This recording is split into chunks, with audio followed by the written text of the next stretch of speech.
Di mana titik tidak masuk akalnya? Di mana titik tidak masuk akalnya? Aksara film passwordnya. Sedap-dap-dap. Hai para member Azab Nger, gimana? Udah nyoba semua hero di ML mumpung gratis? Dasar si Monton, gara-gara hero gratis playernya jadi kayak binatang mainnya karena nyoba hero. Oke, sebelumnya saya mau ngucapin terima kasih ke 4 begundal ini. Ada editor India berkelas, Hiristo Insto Palembang, begundal pacar orang tambang dan manusia ramah, karena sudah menggiveaway-kan cuannya demi kesehatan mata saya. Wadaw. Dan seperti biasa, tanpa berlama-lama lagi, mari kita gaskan. Film yang mengajari kita semua bagaimana cara menyayangi kesehatan mata ini dibuka dengan sebuah keluarga Kismin. Ada Caca, seorang wanita soleh, dan tentunya dimanapun ada orang baik, pastinya ada juga yang jahatnya. Ya, ini dia begundal di film ini, bernama Anita, yang kala itu dipuji-puji oleh ibunya karena kerja keras banting tulang, padahal kerjaannya sebenarnya hanya teh melon. Seandainya ibu tahu. Seandainya ibu download micet. Kala itu datanglah bapak mereka yang tiba-tiba terkelepak-kelepakan jantungnya karena melihat dirinya dapat peran Kismin. Jadinya ia pun memutuskan meng-shutdownkan dirinya seakan-akan improvisasi untuk menolak perannya. Tapi sang sutradara yang mau si bapak tersiksa dengan kondisi ekonomi yang dibuat, sang dokter kematian pun memberinya tambahan billing dengan mengatakan kalau si bapak hanya terkena serangan jantung. Alhasil, anaknya pun harus mencari kerjaan tambahan untuk membayar segala kebutuhan yang diperlukan jantung bapaknya. Nah, ketika Anita mencari lowongan kerja, aduh, apaan ini? Nyari kerja pakai sandal?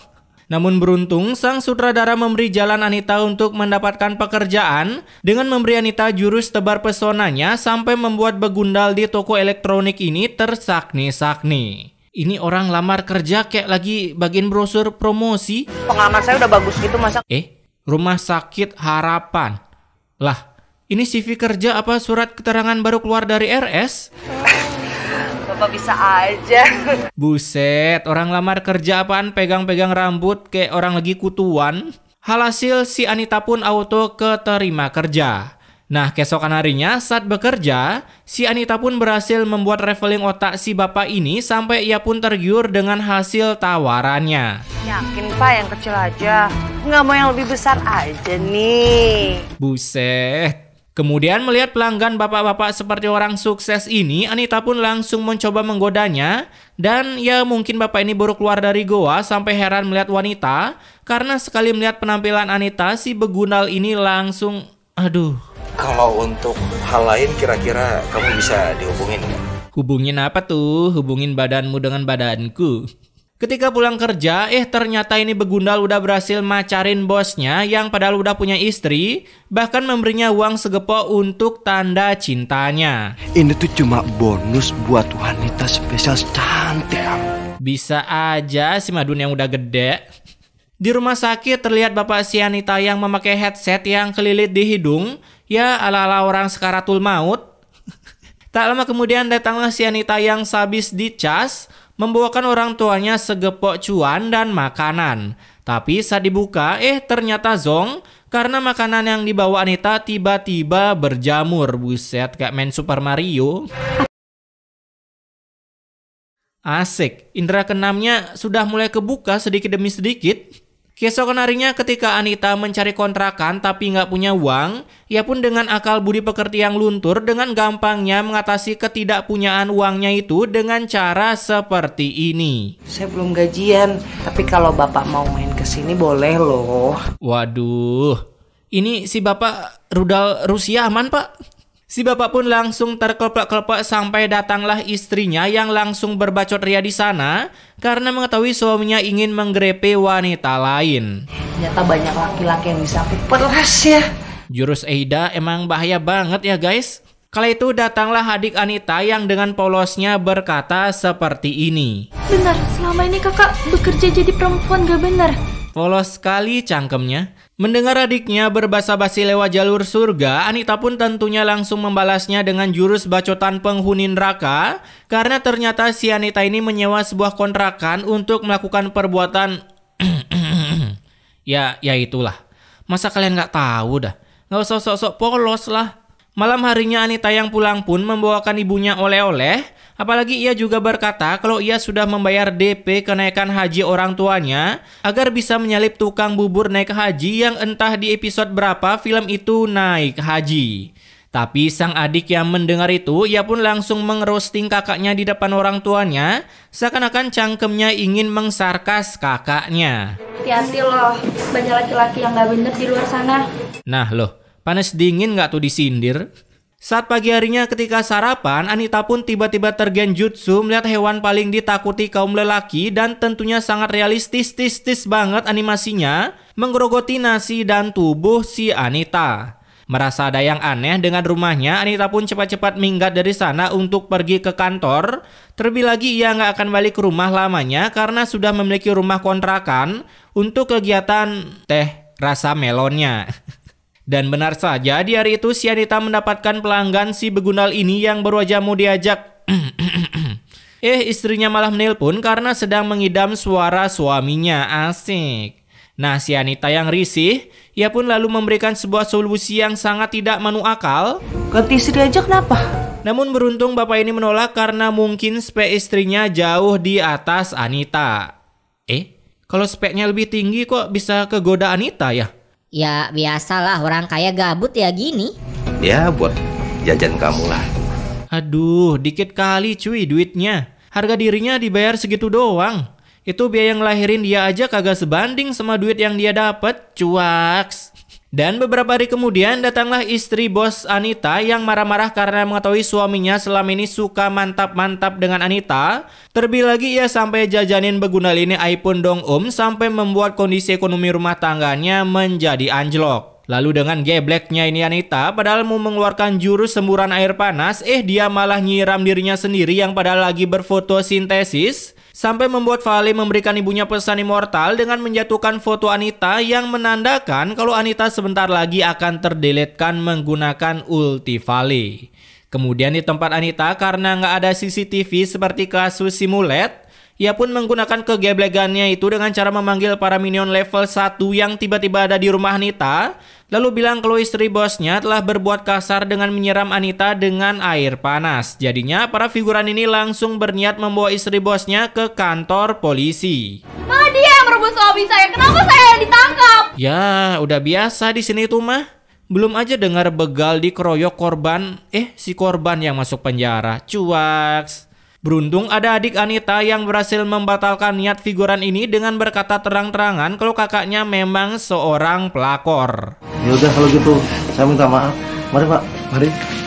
Lah, kok pulang bukannya nangkep Anita? Saat itu dibawalah Anita ke rumah sakit. Loh. Bukannya Anita kesiram air panas ya? Ini kenapa pakai selimut? Mau sunatan kah? Suaminya main di belakang dengan wanita penggoda. Bisa-bisanya ini adik ngomong kayak gitu pas lagi ada dokter. Jadi ketahuan kan pelakor? Pengerostingan adiknya itu pun sampai membuat Anita sakit kepala mendengar kekuatan cangkem si Caca yang berbacot ria tak henti-henti padahal udah diusir untuk keluar. Jadinya Anita pun mengamuk-ngamuk sampai tak sengaja menjatuhkan air panas hingga mengenai tangannya yang entah kenapa ini bisa ada air panas di depan meja pasien. Gila nggak tuh? Dikira pasiennya anak senja kali ya, dikit-dikit ngopi. Setelah mengeluarkan bacotan yang tiada henti, Caca pun besoknya langsung jatuh sakit karena kekurangan mana. Sementara Anita sudah boleh keluar dari rumah sakit dan langsung melihat pemandangan yang tidak mengenakan, di mana dedemenannya begitu bahagia merayakan ultah anaknya. Tapi setelah mendengar Anita ditelepon mengatakan Kita lagi sakit tuh, pengen dipegang-pegang sama Mas Torlah. si begundal ini pun langsung on the way ke lokasi tanpa babi bu bebo menemui Anita di taman untuk melakukan permantapan. Mau dipegang? Kejar aku dulu. Anita, Lah, kok malah jadi sinetron perindapan? Kurang klaksonnya aja sih. Setelah bermain di taman ala-ala adegan perindapan, begundal ini pun langsung disemprot dengan kata-kata oleh istrinya ketika pulang. Terlebih lagi sang istri yang sakit hati langsung mengambil koper seakan-akan ingin traveling pindah dari negeri Wakanda. Kesempatan itu pun lalu dipakai Anita untuk datang ke rumah begundal ini untuk melakukan agar ia kecipratan sedikit rejeki dari begundal ini. Lah, Itu bentuk kursinya kayak kenal deh. Gila, kursi legend itu cuy. Buat yang tahu-tahu aja nih ya. Namun Broja mau Bapak ini pun tiba-tiba mengdeletkan dirinya dari kehidupan karena tak kuasa melihat istrinya yang lockout dari negara berkembang ini. Dan bukannya ketakutan karena si bapak mati, si Anita malah memakai kesempatan itu dengan mengambil barang-barang berharga di sana, contohnya surat tanah, yang kala itu Anita berniat memalsukan surat tersebut menjadi atas nama Anita. Wow, semudah itu ya memanipulasi kekayaan orang.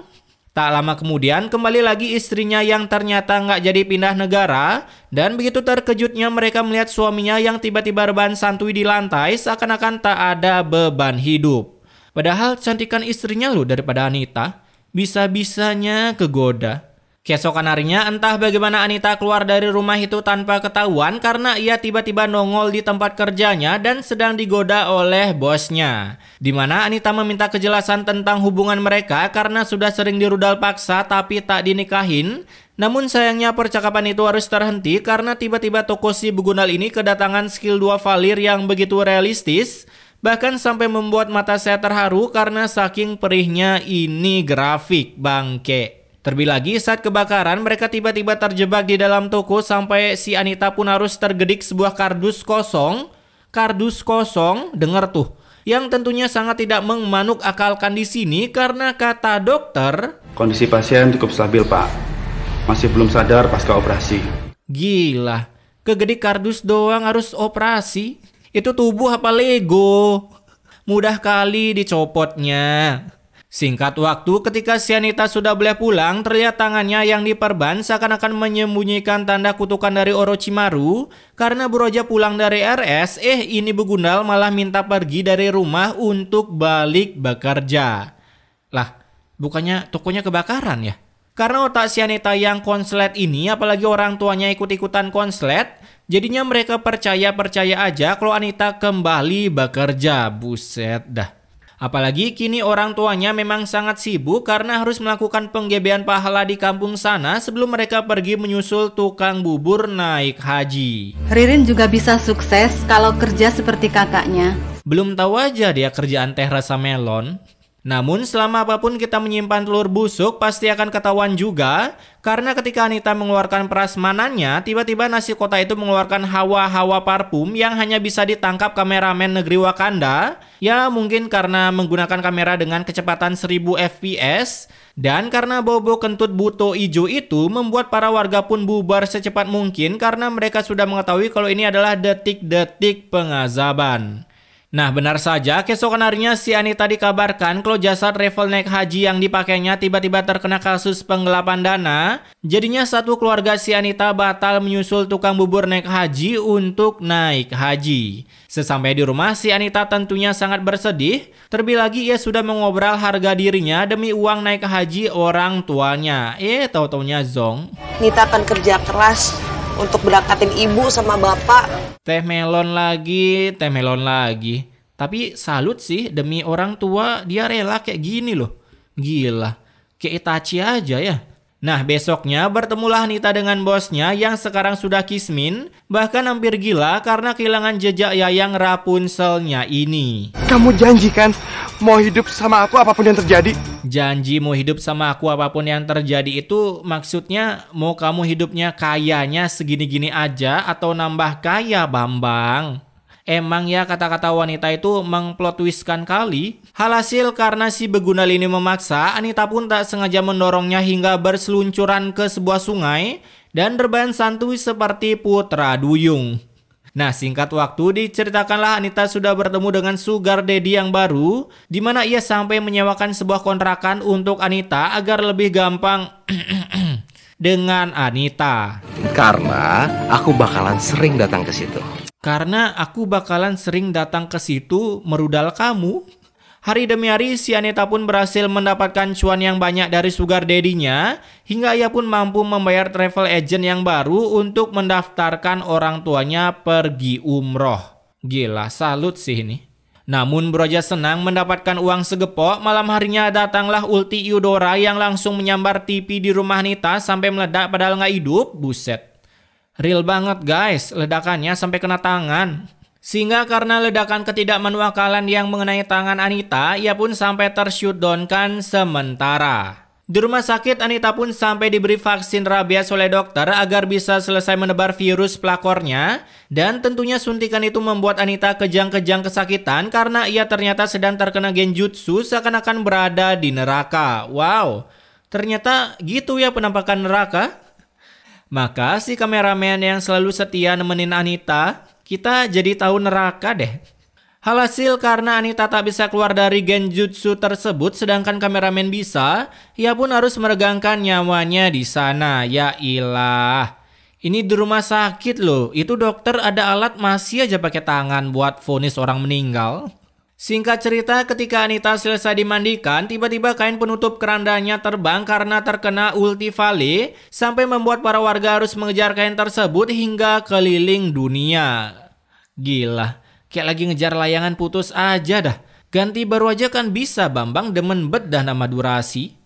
Nah, karena kain yang terbang menuju Alaska, mereka pun mau tak mau menggantinya dengan kain hitam. Ya, mungkin toko kainnya tutup. Sehingga proses penggiringan si beban keluarga ke neraka bisa dilanjutkan.